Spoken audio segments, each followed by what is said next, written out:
Blessings and welcome everyone to another episode of Black Mental Health Matters. Look, our mission here is to encourage open dialogue around mental health among Black communities, and we appreciate you being tuned in with us. I'm your host, Stephanie Jones, the founder and CEO of Salem Mindset Counseling Collective, and I am a therapist and a mindfulness life coach. Today, we have the amazing honor to speak to Briana Boyd, who will be sharing with us about the importance of peer support on an individual's mental health.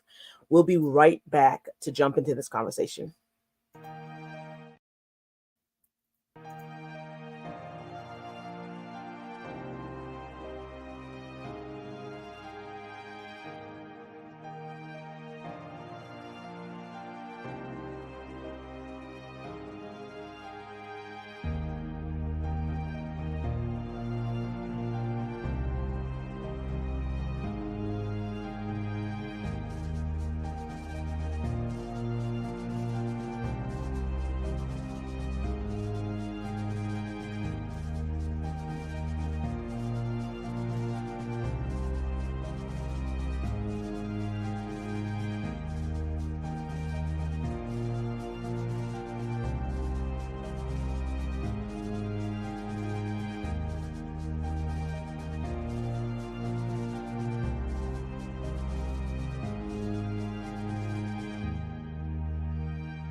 All right, we are back, and I'm going to bring up our guest, Briana Boyd.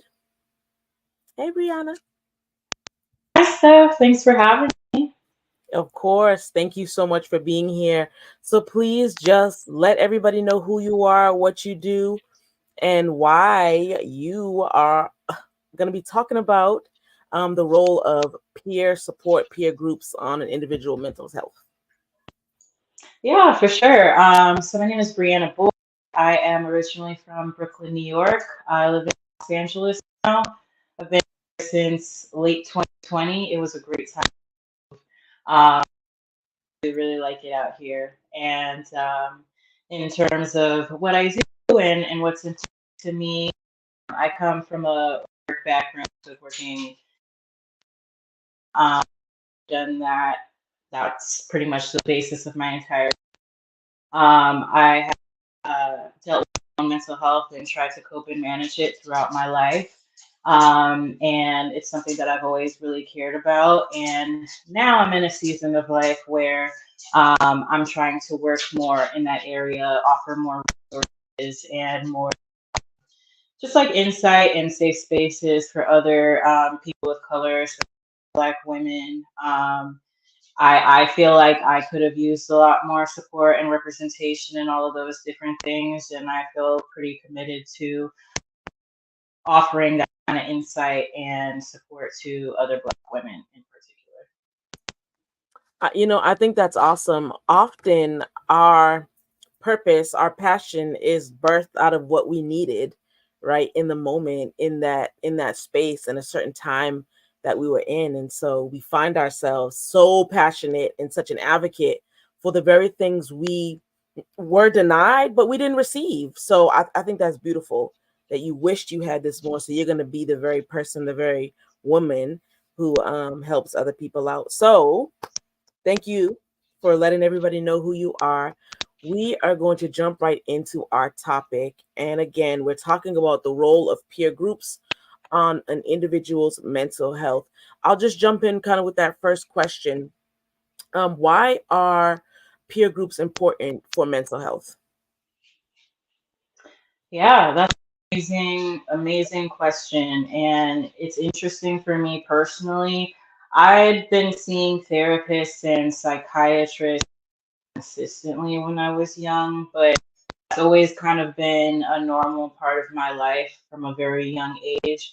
But I never experienced group support or like a support group or being around other people with mood disorders or any sort of like history with mental illness or substance abuse until 2022.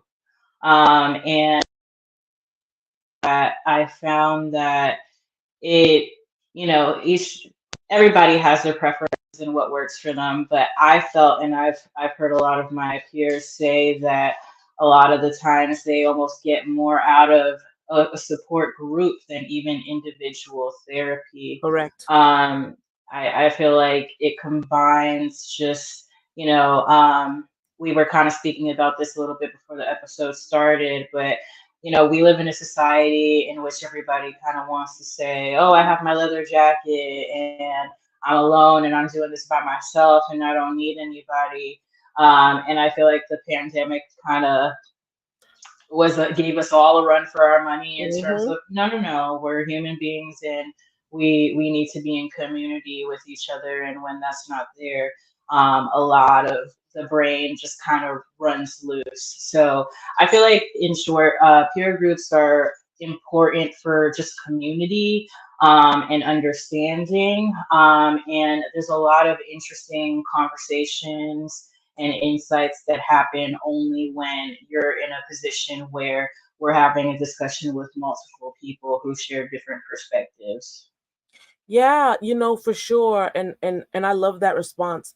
Just when you were talking, I don't even know why. I just started thinking of like in Africa and some of these ancient civilizations where the community, the tribe and the village would come together and sit and would talk and would share in these peer groups, right? This is ancient Mm-hmm. wisdom. This is not Mm-hmm. something new. This is ancient wisdom that I feel is really resurfacing because we really need this. And as you said, the pandemic was a leveler. It didn't matter how much money you made, your skin color, your genetic background or makeup, it leveled everyone and it made us realize we actually do need people. And it's funny, it kept us away from people so much to the point where like, hey, I need people. We started craving people and you miss people. So it is important. And as a therapist, for me, the most places of healing that I've seen are in groups. I love individual, the one-on-one, but in groups, Mm-hmm. something that happens that you just say, oh my gosh, you feel a collective healing. Something happens in those groups. Mm-hmm. I agree. Yeah. All right. So you mentioned about the pandemic, and we're going to talk about that, right? There's no way we can. It's inevitable at this point. It's become such a great part of our life. Yes, we're in 2024, and yes, we're coming up on the pandemic anniversary, right? We're on our way, right? Mm-hmm. Be in March, Mm-hmm. around that March 12th, March 14th kind of date, everything shut down, right? My next question really focuses on how does the lack of social interaction affect mental health? Because if we have the topic of the peer groups, right, where it's helping us and it's gonna make sure that we have a positive mental health, how does that lack of social interaction, that lack of peer groups affect one's mental health? Yeah, I think it affects it greatly. And that's something that I feel like I've experienced a lot, a great amount of isolation, especially in the last 2 years in Mhm. particular.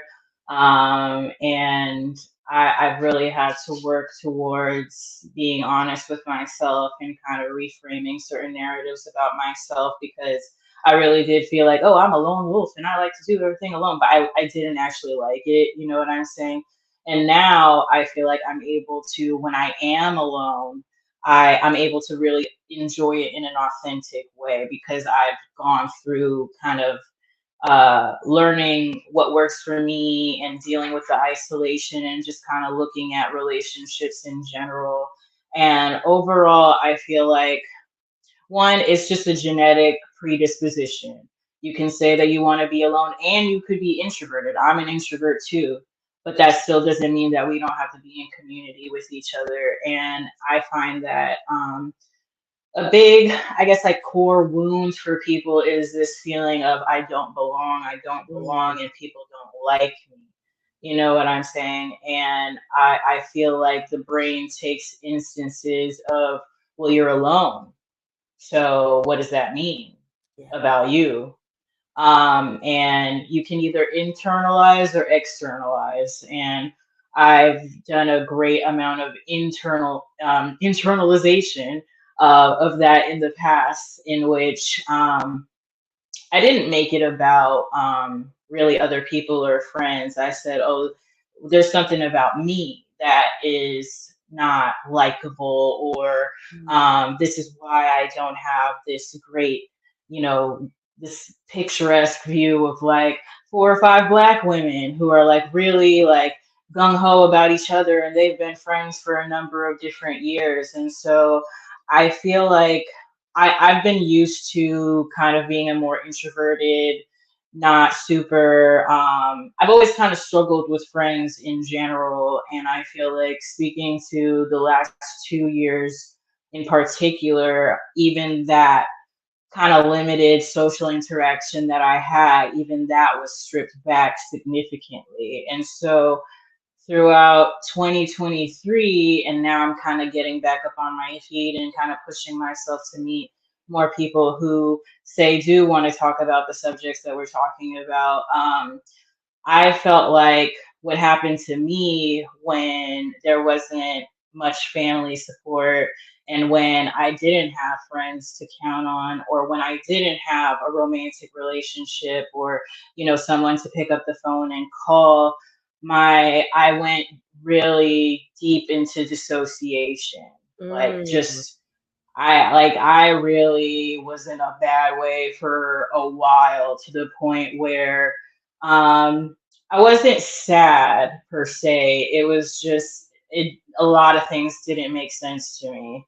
Like, even going into a coffee shop would bring about all this different stuff about everybody's looking at me. Everybody else has everything else going on, and how did we get here? And why are there all these people in the world, and all types of stuff. I just felt like super out, like in space. It was very confusing and very unpleasant. yeah. I just kind of went into a state of shock almost. And I feel like um, that's potentially one of the things that can come about when there's a great deal of isolation.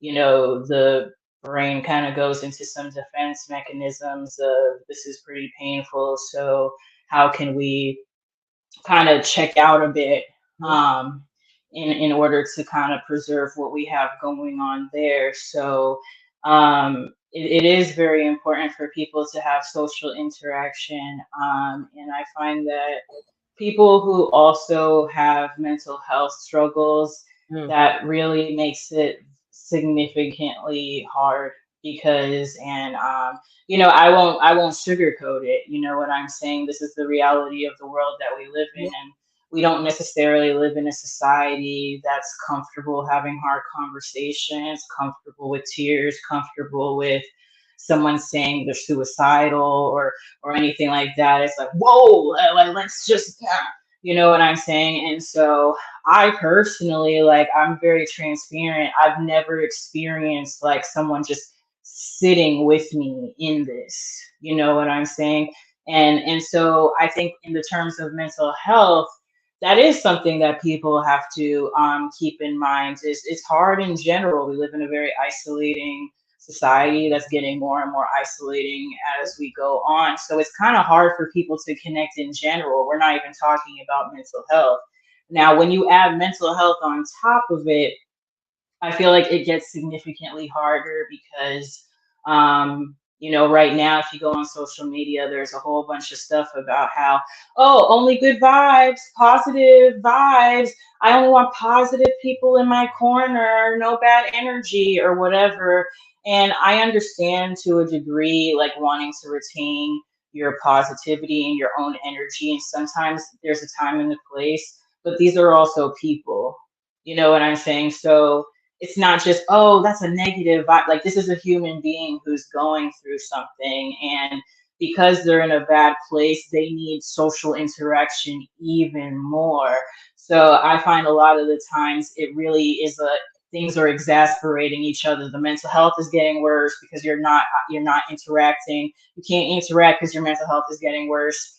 So it's very important, and that's why, when we get into, I guess, like support groups and that sort of thing, Mhm. I think that that's the biggest reason why support groups are important, because sometimes you can go about living. Yeah, we know the statistics. A lot of people are depressed, and almost everybody is anxious at this point, right? But when you go and you're going to Starbucks and you're going to work, you often can feel like I'm the only one who's mentally ill because That's right. everybody else has everything going on for them or whatever. So sometimes you need to stop, take yourself up off that path and go over to, the therapy center or whatever, to make sure, get a big effort into, I need to sort these people out who understand, and that can be very helpful for people. I find. Absolutely. I love that response because we're not just talking about going to a therapy center, which is great, right? Yes, go do group therapy and all that.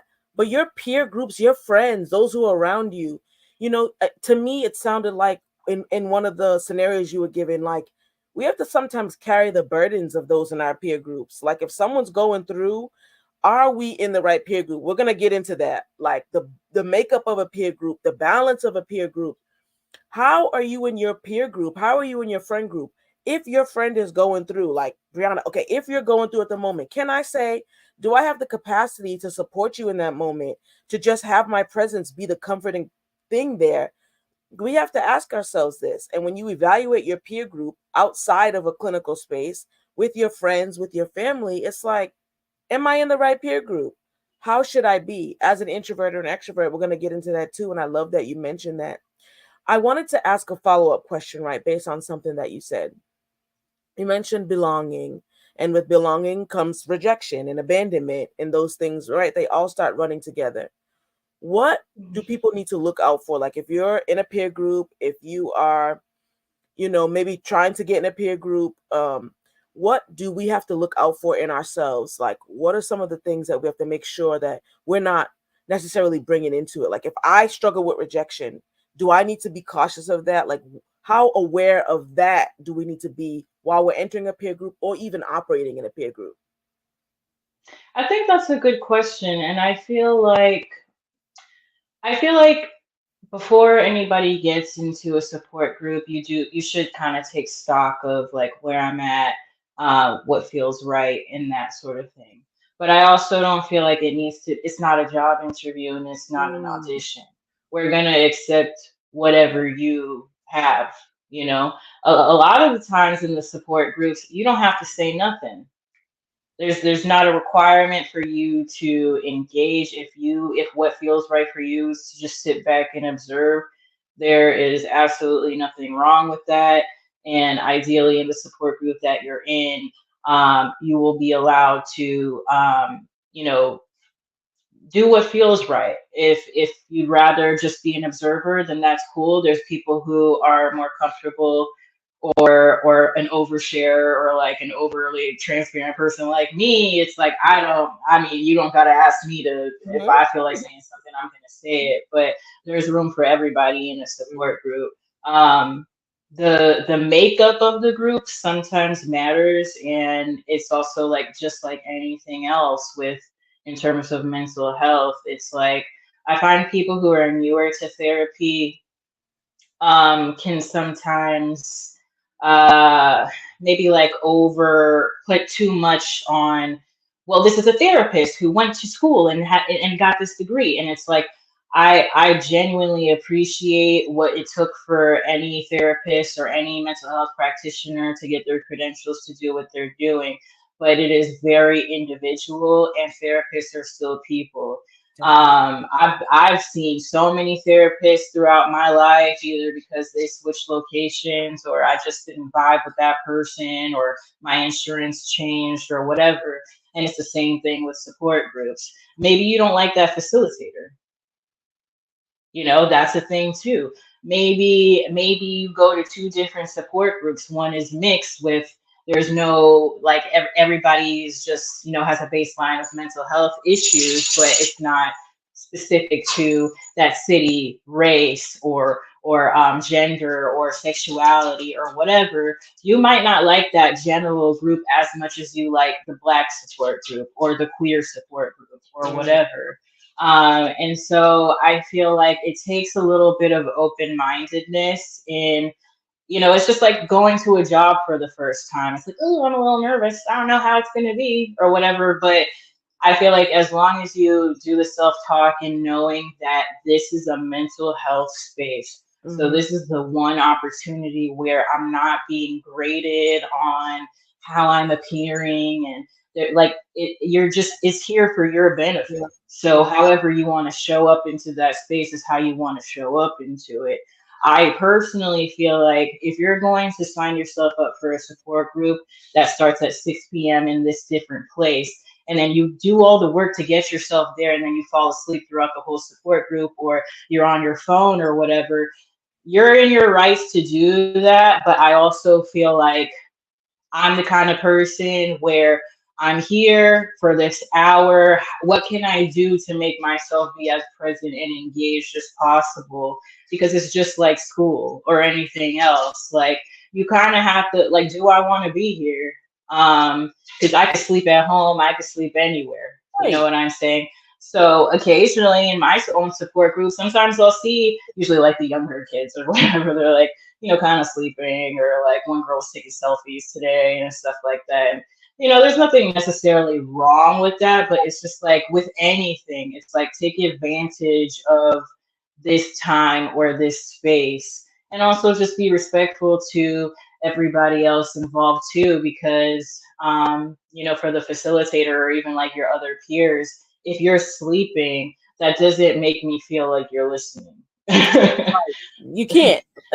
Yeah, yeah. So I think that those are all, different questions and scenarios. Somebody should ask themselves before going into the group.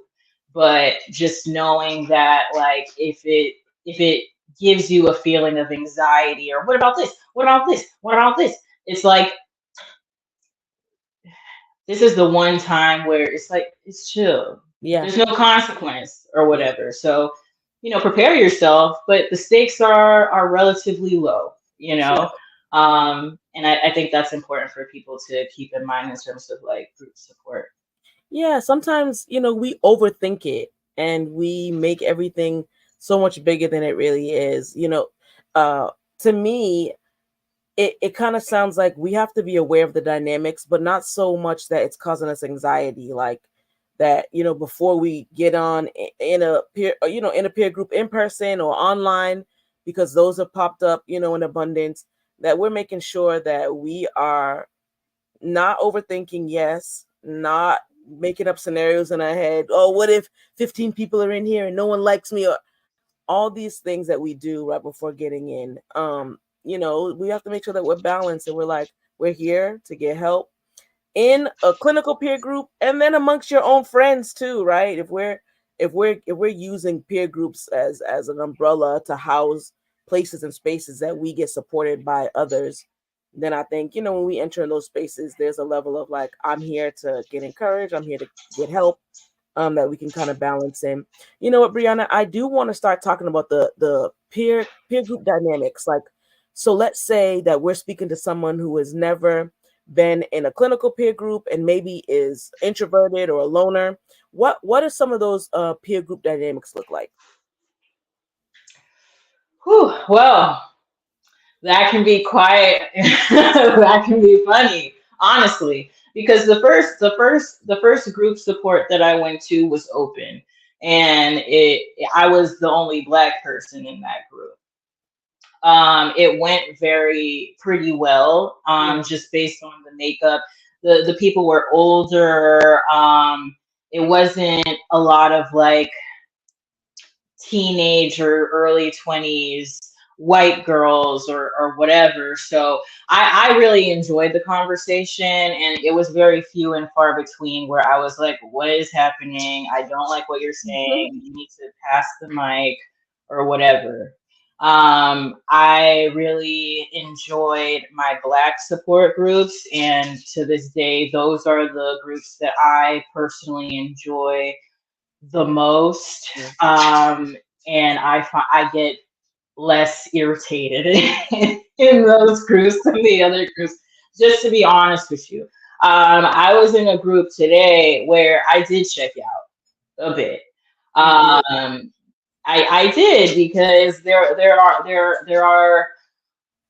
are a lot of women age in their 20s, 19 to say 20, Caucasian girls. And at times I can get a little bit, can we pass it to someone else, or just because they're only speaking from their experience, and their Right. experience is they're in the body of a Caucasian 20-year-old girl in America. So I can't expect them or hold them to the standard of me. Um, but it'll come up sometimes, we had a conversation recently about disclosure at work, and the first couple of people who spoke were very kind of like overly optimistic, in my opinion, about, well, no, it's their shame if they're not going to accept you, and shame on them for not accepting your mental illness at work, and you need to be able to be honest about it, and if they don't accept it, then boo. Okay. Now, I had thoughts and opinions, but let me just take a seat real quick. You know what I'm saying? And then it went over to the other side of the room, where in which a woman who is in her about my age but white, from the Pacific Northwest, got upset, and she said, "Well, I'm just very frustrated because we don't live in that society, and I feel like you're being overly positive." And I was like, "You're right. But now imagine if on top of that you were Black, because you're speaking about judgments, but no real consequences in terms Right. of my check or my employment. And I come from an experience of that is most definitely issues about job security, and issues about your respect for me, and you not being able to process that I can be a complex person. It is, I mean, that's a whole other TED talk. You know what I'm saying? Now we let her have her time, but in that kind of scenario, that can be a little irritating for me at times. But I also feel like when those moments come up, it's a practice, because sometimes I have a feeling or an intrusive thought where it's like, I don't really think that this is how I feel genuinely, but this isn't really Mm. nice. Mm-hmm. You know what I'm saying? And so when I have those moments in those groups where, say, I'm just going to be completely honest with you. If I'm having a moment like I did in this group today, where it's like, this is feeling very white tears right now, Yeah. and I'm finding it challenging. I'm like, all right, this is how you feel. That's valid. Now, are you going to let this irritate you for the rest of the group, or are you going to get up and take some air and come back and sit your ass down? Mm-hmm. Mm-hmm. And that's what I'll do, because as much as it's like I'm irritated, we're in the same spot. Right. You're mentally ill and I'm mentally ill. You know what I'm saying? And there's going to be times where I challenge it. And there's going to be times where I sit back, or I let the facilitator handle it. Or Sure. 15 minutes later, let's revisit it. And in that scenario, somebody else got very upset by that and walked out. And 20 minutes later, we had a debrief. And that's when I said, listen, I agree with what you're saying. I got a lot going on in that department myself. Now, maybe you should have reframed it a little bit, because you came in a little hot and heavy, and I feel like that could have lent to somebody getting upset. It's Mm. a different thing to say, I feel ambivalent about this. I have a disagreement in what's being said right now. First, I'm just frustrated and irritated, and like Right. what you're saying is just pissing me off. Whoa, some words, the way you rephrase things, it definitely matters. Words definitely mean things Yeah. because we're dealing with a room full of honestly very sensitive, vulnerable people. You know, so if you come in with, "Oh, I'm angry," that's triggering for somebody else. Man, that makes me think about when my mom used to yell at me, and I don't understand why she's frustrated. So in that scenario, it's like if I want to facilitate support groups, I'm gonna have to sit here and process this whole thing Yeah. about what's best to say and observe what this is and try to prevent that from happening in my own groups.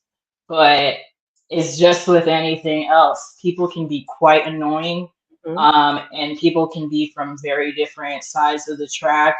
And it's all about how am I handling this within my own head, and how am I coping with this and what's best with what's in my control, which is what I say and what I speak. Yeah. Yeah. Absolutely. I mean, and I think going into peer groups where there's a whole bunch of different personalities, a whole bunch of different characteristics, thought patterns, ideological views, religious views, political views, you have to go in knowing that everyone isn't going to share your same thought pattern. Everyone isn't going to share, how you view the world. But you go in knowing, okay, if I'm going to this peer group, then I'm going to help myself. I'm going to learn and share with others, and try to keep that annoyance level down, because it is easy to get annoyed as an attendee and a facilitator, right? I'm a Yeah, therapist. I'm a therapist with a therapist, right? And I'm someone who still utilizes peer groups. My friends, yes, but also logging on. I do them virtually, logging on to a peer group and sitting with a bunch of people, not having to list my credentials. It's the most freeing thing in the world, right? So I think peer groups are so good for those higher up in like CEO positions and those really higher up C-suite positions where you can go in, be yourself, and you watch the dynamics of the group, and you're like, I don't have to list my credentials. I don't have to be the boss of this. I don't have to be in control of this. I can self-regulate, right? Where you're getting frustrated and you're like, let me take a breath, let me take a breather, and let me come back. I think those life skills that you learn in peer groups, it helps, and it's beneficial. You know, you mentioned that you were getting frustrated in a peer group, and especially as you'll be facilitating peer groups, I want to talk about kind of what does a healthy peer group look like versus an unhealthy one. I feel like that's just the way the conversation is going. We're talking about dynamics. We want people to get in, and there could be some trepidation or fear of people getting in peer groups. What, in your hmm opinion, in your experience, what does a healthy peer group look like? And then we'll jump into just what does an unhealthy one look like. for sure. I feel like from what I've observed from a facilitator standpoint, um, you can't come at it from I am the leader of this group. I have the training. I have the background. You know, and this is all just through observing things in the support groups that I attend personally. Sure. So as an example that like really illustrates this point, there at one point we were talking about we were checking in, and there was a peer who said, "I just want to die," and and people were a little concerned, right? Now she quickly said, "Oh, well, I don't really like mean it in intent, right?" And Mm, so that's when I said, "Listen, I care about you as a peer. So I want you to get the help and the assistance that you need, but I also want us to have a discussion based on somebody who we're in a mental health care space, right? And I want if there are people here who, in your best interest, if they hear that you want to end your own life, you are going to be put on a psychiatric hold. So I just want to check in with you. Do you have intent or plan, or are you just ideating? Because I feel like this is an important space for you to say that, to look Yeah. out for your own self, but also for everybody else involved. You know what I'm saying? And so people want, everybody was like, Brianna, what's the difference between ideation and plan and intent? Okay. And people wanted to talk about it. Now the facilitator said, "Oh, are you going to stay? Are you going to talk to your therapist later? And I'll handle this. I'll handle this. We're not talking about this." And we were like, "Well, is it because we're not allowed to talk about suicide? Because if that's the case, okay. But we're trying to have a discussion, and it seems like an important topic that people want to speak to." Yeah. Oh, no, I'll handle it as a facilitator, and no, like she just completely shut it down, and everybody got pretty upset and felt very unheard. Now that is an example of that. No, like, yes, you're leading the space, but this isn't about you. The That's good. facilitator, this isn't even your support group. Like, you're not the person getting the insight. Your role is to facilitate the discussion that's being had. That's good. Now, if something comes up in which somebody's on the cusp or there's worry about personal safety, that's a different thing. But we established that in that scenario, there is no worry about personal safety. We're mentally ill, and sometimes people talk about suicide. It doesn't necessarily mean that they're a danger to themselves or others. It's a natural thing that happens. You know what I'm saying? So I feel like in terms of healthy versus unhealthy, that's one thing, being able to put your ego aside. Yep. You know what I'm saying? And so as a facilitator, um, there are going to be times where your experience or what you have to say does matter, or maybe we can reframe or challenge something that's being said. But this isn't you're not the Barack Obama of this group. You know what I'm saying? So that's That's good.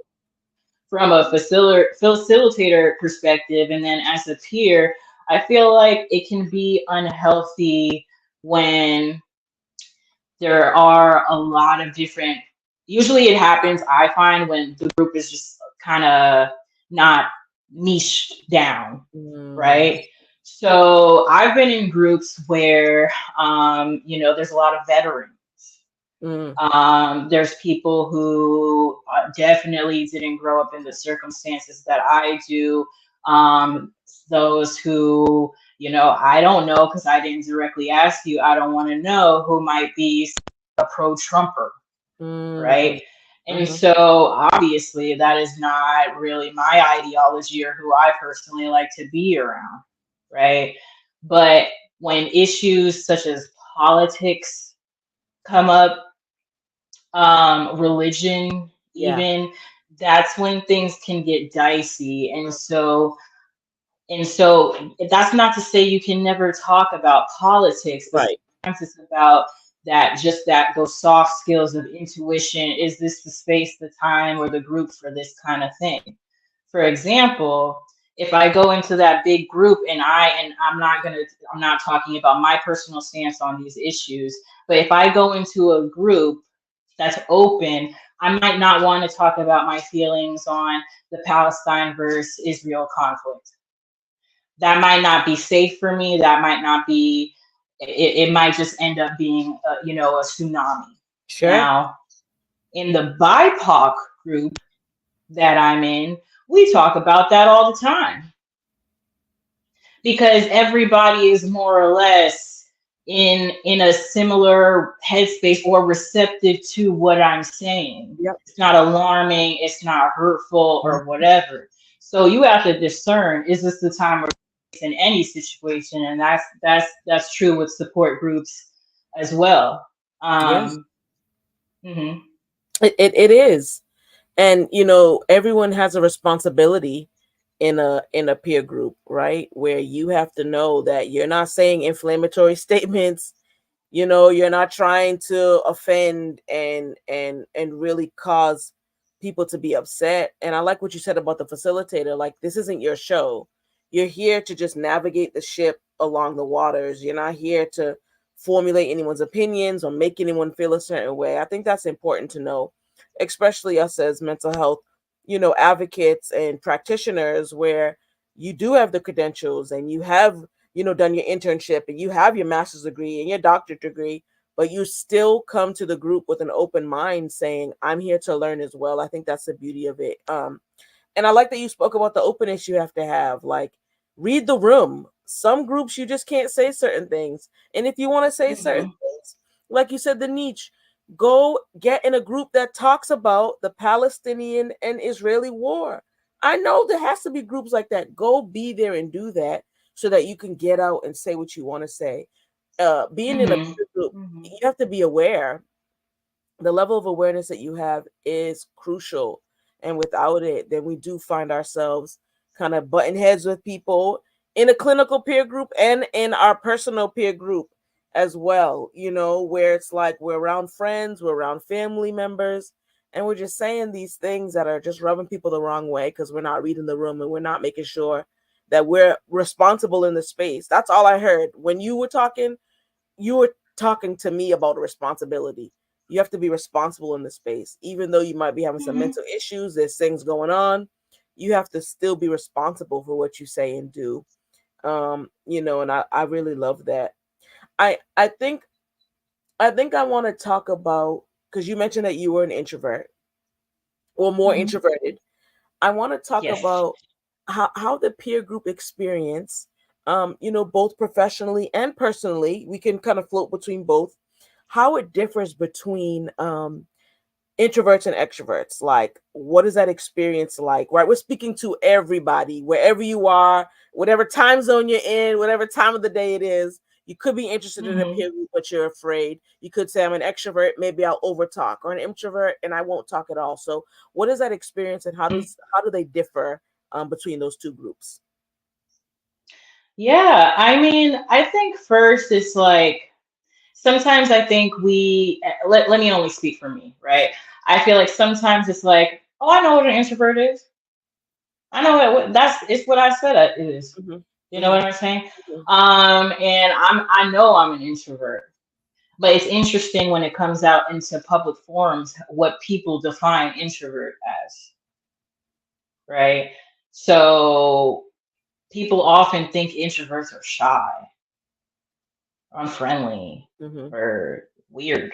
You know Mm-hmm. what I'm saying? Mm-hmm. Now, I'm introverted, no problems with public speaking, no problems with being at a mixer and doing the whole schmoozing thing. It's not my favorite. I'm going to have to take a siesta after this. You know what I'm saying? But in terms of me showing up and like, I'm not, oh, please, no, it's like I'm able to talk and have conversations. It's Mm-hmm. about how I get recuperate Yes. and what kind of environments I thrive in. Mm-hmm. So I have no problems connecting with other people, but tomorrow there's nothing on my calendar Mm-hmm. because I'm going to be at home by myself and do not ask me for nothing because I stood in that big old conference room for hours putting Right. on my best face and doing the yeah or whatever, and that was exhausting for me. Mm-hmm. um but it doesn't mean I'm shy. Now in the Mm. context of support groups now, I'm sure that there's people I've been in groups with who would be like, oh, you're an introvert, Mm. because again it goes back to what do you define an introvert versus an extrovert. Sure. And then there's all these people who are, you can be an introverted extrovert. The ambivert. Yeah, yeah, all types of stuff. You know what it's like. So it's just how do you recharge at the Sure. end of the day? And in terms of in terms of support groups, um, sometimes I feel like extroverts can run the risk of not passing the mic enough. Mm. And now it's like we're in your individual therapy session and somehow we've been on your stuff, not in a context in which other people can contribute for the last 20 minutes, and I'm going to need Mm. us to move on soon. Not Sure. because I don't care about what you have going on, or I don't want you to get the healing or the processing, but there are 15 other people who are also looking for some semblance of Right. support in this group. Right. So can we please reframe it in a way in which we're still talking about your boyfriend, but other people can talk about their boyfriends too? Mhm. Or Mhm. entirely. And I feel like that's the only thing that really comes up in terms of peer support groups and introverts versus extroverts is your ability to pass. Um, because again, introvert, that doesn't mean that I speak up in groups when there's something that I have to say. Sometimes I'm not saying all extroverts, nothing is in complete black and white terms, Right. but I extroverts can run the risk of maybe thinking that feeling and we need to talk through it fully. I can't I can't condense mic right now and I'm just gonna go for it. You know what I'm saying? On one hand, when I've observed, I'm like, oh, that's kind of cool because you feel like you value what you're saying, experience so much that it's like I monopolize the time. Right. I'd rather you be and have to tell you to shut up as opposed to it's about balance. Everything's about you know. It is. It really is. And I like that you're emphasizing the point. Like, you see all these memes on social media, like about introverts and extroverts, and introverts always have like a blanket or a cover over their head. They're in the dark with a book and stuff like that. And yeah, that is something that they do, but it really is about how you recharge. And I love that you're refocusing and redirecting people, because a lot of us don't know what it really is. We know what we've heard.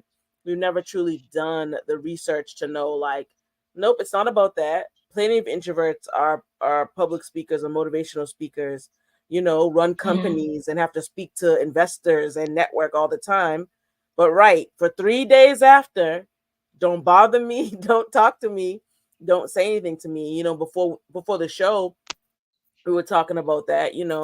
I used to be extroverted, very much so. Like, I would recharge in these big social settings, but now I'm like, I'll go out, I'll chill, I'll hang out. Then afterwards, the recharge that I need, no, I'm 9 all p.m. time set. for my room. Time for my room, time for my movie, time for my book, my music, my little mood lighting, Mm-hmm. and I'm chilling. So after the pandemic, I did notice that. And then for me personally, I did notice that I did show up in peer groups different. And what you said, I used to work for a company and they would say step up and step back. When you're talking, read the room and notice the social cues that you could tell when you might be going on too long. You can kind of start winding down, landing your plane, saying, "Hey, I'm going to just say a few things." So I think it is important. You gave some really good tips to introverts and extroverts. Pass the mic, know when to stop. That this is, if you're in a group setting, whether it's clinically or in your personal group, if we're out to dinner and there's six of us and everybody wants to talk and share, and I'm dominating the whole conversation, right, it becomes about Mm-hmm. me, my individual session, and that's not cool. So I love that, and I hope that people can really chew on that, right? Whenever you watch it, that you could chew on that. If you're Yeah. an introvert, extrovert, ambivert, and all that. I feel like for me, and maybe this doesn't land with anybody else, but sometimes people don't like act like you got figured out. Correct. I hate when people are like, "Oh, well, you're this way, so this is what you do." I because I know no one knows me enough to definitively say this is what Brianna does and what she doesn't do. Sure. So in terms of sometimes it happens with the introvert versus extrovert thing, and people can feel dismissed or unheard, but I'm like, oh, for me, and this comes up with race a lot too. Oh, you're introverted, you're standoffish or stoic. I was intimidated by you, or all those different. None of those are who I am as a person. And you're saying it with your chest, as if it's like in the textbook that In this is who stone. I am. Mhm. I Mhm. just like in the context of person like mental health and stuff like that. I feel like I feel like that's an important thing to keep in mind, especially in terms of group therapy. It's like you can sit next to that person weeks even, and you still probably can't say definitively, this is who this person is, this is what I expect from this person. Correct. People hate that. We live in a world where everybody's doing that constantly, constantly, constantly, constantly. There has to be certain spaces in which people can just throw the introvert and extrovert thing right out the window too. I mean, if it helps you to like, it helps anybody to get a sense, I want to understand myself, and now I feel like, oh, that, you know, this is normal, and I feel that, you know, tying that term to who I am. But you also don't have to. Man, that's so true. I feel like you're helping people to just get free, right? Where you can cast off that burden. We put so much stuff on our shoulders, especially when we put these labels on ourselves. I'm an introvert, so I have to be this way. And I'm an extrovert, I have to be this way. Or maybe I'm a mix of both, so I have to be this way. But in the peer group, we have the freedom to just be who we are. You know, that if you start going to one regularly, or if you're with your friends, what you said and what I heard was like, I'm multi-layered. You can't put me in a box. I wear many Mm-hmm. hats. I'm multifaceted. Maybe I feel this way in one session or in one scenario, one sitting, and maybe I feel another way in another. So I love that. It's teaching us to not judge, right, how we think someone is. And then when we think we have someone discovered, we keep them right where we want them, right in a little box, and we don't allow them to break out. I think there is that freedom in peer groups, and that's why it is so good for our mental health. Like, you can Mm-hmm. just be you. You don't have to put on any pretenses. You don't have to come, scholarly and academic. You could just come and be you. You can speak how you want. I just out of bed and go there. No, nothing. Sweatpants, whatever you get is what Yeah, you get. You know what I'm saying? And that's my right in this context it's your because right. nobody's running me a check, or there's no consequence to how I show up, so I can show up how I want. You know, Yeah, there's very few spaces in life. that you can do that. Um, yeah, yeah. So we have to take advantage of it, right? Very few spaces that we can just show up and be ourselves. We're talking about at work. We're talking about, amongst our family. If you go to church or another place of worship, if you're in any social groups, any sororities, any fraternities, anything like that, you have to show up as a certain person, as a certain individual. You have to show up, and you have to put on sometimes a mask, a facade. You have to put on a certain persona. But in these peer groups, it's so freeing. Come as yourself, because that's Mm-hmm. when we experience the true healing, when we're ourselves. That's when we can say, I'm getting mentally well. I'm living in mental wealth, because that's what I started calling it. I'm living in mental wealth, health and wellness together, because I'm myself. I'm free. Believe it or not, we're gonna be coming up on the end of our time. The hour started going Yeah, so fast. I yeah. know. Oh man, yeah. Especially when it's good conversation.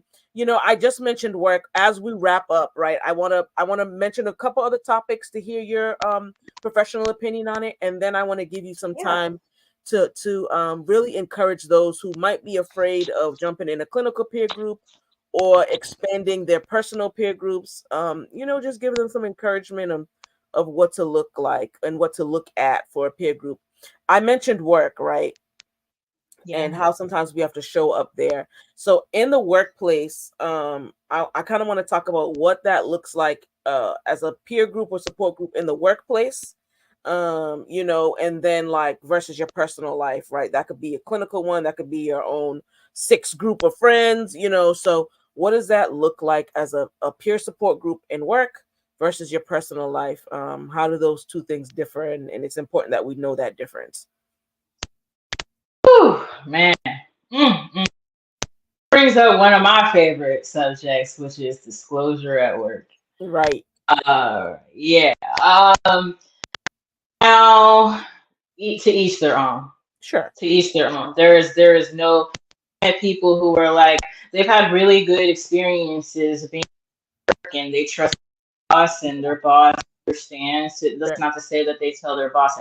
thing that happens or every gritty detail about their life, but there are people who work jobs who feel comfortable enough to be like, hey, I'm not coming to work today. I got a lot. You know, they may not say it's a mental health, may not feel as big of a pull to like lie or push through it because they feel a certain sense of security, lack of.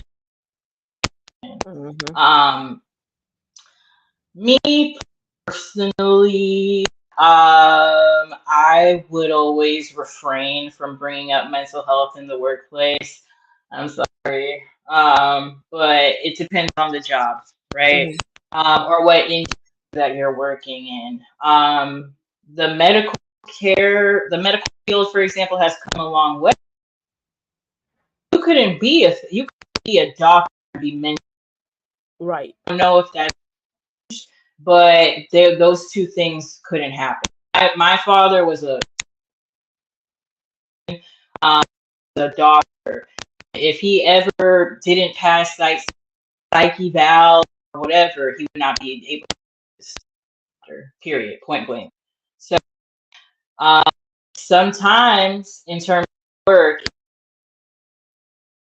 issues like job security Mm-hmm. and those kind of things. So individual thing. If you feel like, okay, I don't want to disclose my job, but Mm-hmm. I have a coworker in which I trust them and we talk about, well, girl, I messed up today. I can't up and quit this job or whatever. It's that person work that is like, hey, girl, Mm-hmm. like, and that is absolutely necessary. Mm-hmm. If you feel comfortable disclosing your mental health to them and you Right. trust them and Mm-hmm. friend or whatever, amazing. That sense of a friend at work or support at work. In terms of the layer of maybe talking to a boss or whatever, I can fix myself to do Mm-hmm. that. I personally feel like, especially as a black person in say, a corporate setting, uh, you could probably be mentally unwell if they're seeking you out. Mm-hmm. We want what you got. Right. I have the followers as a black woman, and I talk about mental health, and this person wants me to come speak at their job. That's different, That is, yeah. as opposed to I'm in a black employee, and I want us to have certain conversations, and in order to do that, I feel like I want to disclose why this is important to me. That's Mm-hmm. different. Mm-hmm. It's subjective, and you have to also read the room. But in terms of personal life, you know what? I'm gonna be honest with you. I struggle with that. Mm. I struggle with that. I to experience. I've started kind like really like very recently. Just when I meet someone, I might bring up my mental health. I never felt like that was an option, and I feel like as Black people, that's something that uh, sometimes things are very kind of almost life or death because the stakes are that high.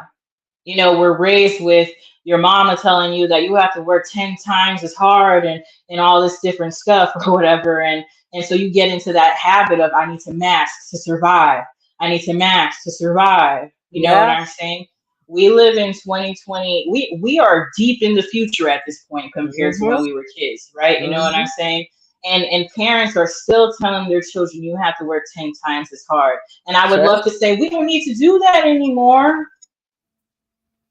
But I would have loved to. My mom, there was times where I've been looking for a job in the past, and my mom's like, "You need to take them braids out and press your hair."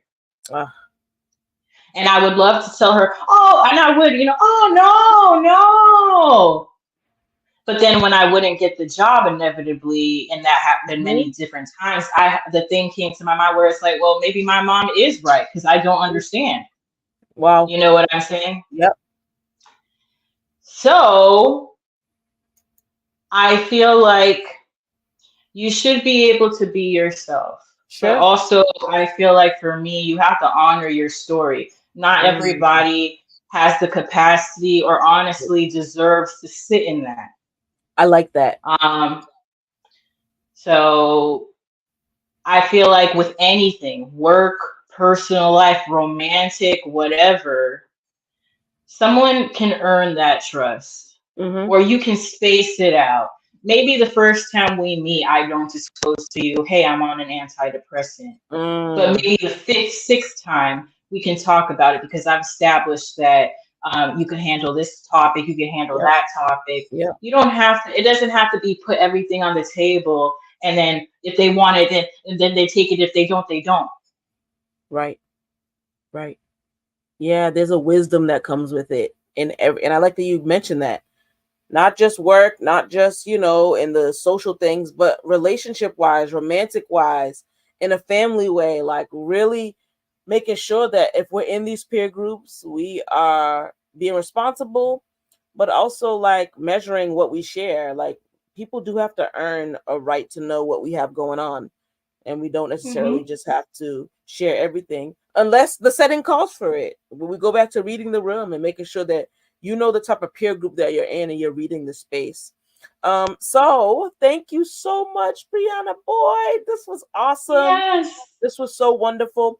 Please just give some closing thoughts, on the really good feelings you get from being in that good peer support group. And also, if anyone's afraid of getting in one, that you might have been thinking you need it, and you kind of just been kind of standing on the precipice and kind of standing on the cusp of it. Just really talk to those people, and even to facilitators. You spoke to everybody. Like there's too many people to talk to, but you really touched on everything. Such great wisdom and knowledge for us to think about, those who are in the field, those who are going to be, benefiting from it. So just kind of give us some closing remarks before we wrap up, please. Thank you. Yeah, I mean, I feel like with peer support, I started joining this Black support group that I'm in. I've had like what I call two like breakdowns, right? And I'm in the like post season of my second one. So Mm. after the first one, I found out about this platform and I went to it, and it was such a that was the first time I had ever talked mental health with other Black people in general. It just felt so like such a blessing, you know what I'm saying? And there's people who feel so bad throughout the day, but they get so much support out of the support groups that they base the whole thing, that not even the Black support group, they schedule the support groups throughout their day on Zoom to Yep. keep themselves on track because they feel so unstable that this I need to be talking and I Mm. need to hear things Yep. in order to get through my day. And so they're very important spaces because unfortunately a therapist can't sit with their client at 9 p.m. at night on a Friday and all Mm-hmm. the other times outside of their Mm-hmm. session. And so I feel like support groups are kind of just like, you know, the old tools to go in the toolbox. It's just part of the tools in your toolbox. I'm the kind of person where I need therapy and I don't need therapy once a month. I need therapy once a week, All the time. Yeah. right?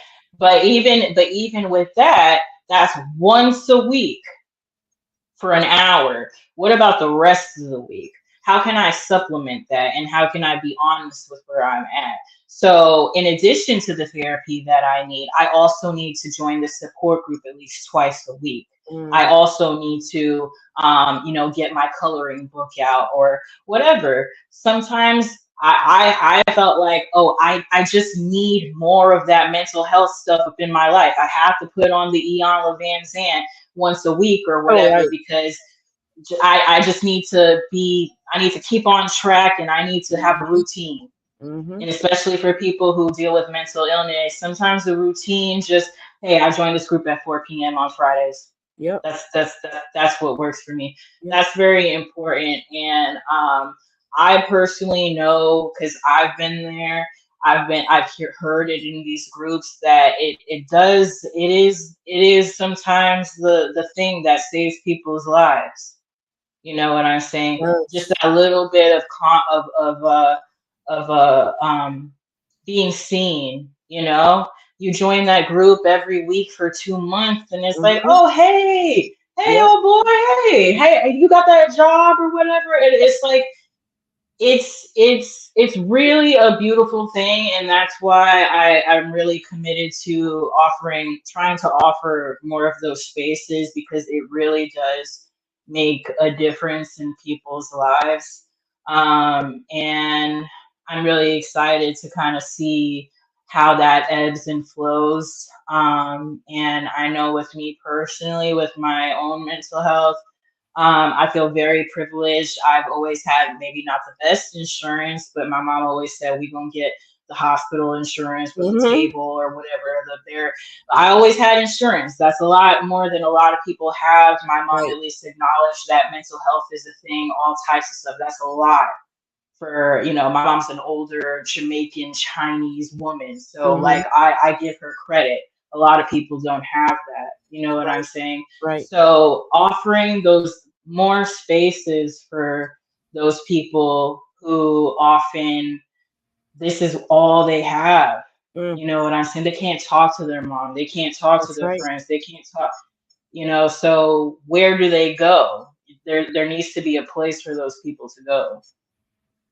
Yeah, absolutely. I mean, you know, everything you said has been really good. I think, well, I know it's because you're coming from a space of you have done the work, are in these groups, also as a facilitator, right? Where you are seeing both sides of the coin, and you know what works, you know what doesn't work, you're able to maneuver. I think it's awesome. And I think it's really going to help people who need to be in peer groups, right? Where you could even have your individual therapist still, or just that individual Hmm. person that you talk to and check in with. But the need for that connectivity is so important because, like you said, you form Hmm. a community in the group. And when you're missing 1 week, or if your friends haven't seen you, they're like, "Where were you? What happened?" You feel loved, you Hmm. feel anchored, and you feel like you belong. And so thank you so much, Hmm. Briana, for what you shared. Because it is important that we have these peer groups, and it really does help improve our mental health. So also I want to say this: please send thoughts and prayers to Miss Briana as she goes for her testing, as a certified peer Yep. support specialist. We're sending you thoughts, prayers, love, all that positive energy, that you go and thrive and keep going in what you're doing. We thank you just for what you're doing in the field, right? As someone who facilitates, but also you attend. And so I think that even makes you a better facilitator. You Thank have you. tuned in. Yes, thank you so much. Thank you for being here and for what you shared. Thank you for everyone who watched, who commented, who shared, this live. And if you can think of someone who might benefit from this, please share this with them. Please tag everyone you think who would really do well in hearing this. Someone you might know might want to explore some peer groups, or who has been kind of nervous about it. So here's some encouragement. To get in a peer group and really take that next step on your journey of healing. This has been another episode of Black Mental Health Matters, where we covered, not in exhaustively, but we covered it pretty extensively, the role of peer groups on individuals' mental health, the importance of it, what we get from it, and really why we need each other, especially as the days grow more isolated. So again, thank you, Briana, for what you shared. And we will see you on the next episode. Blessings, everybody. Thank you for tuning in.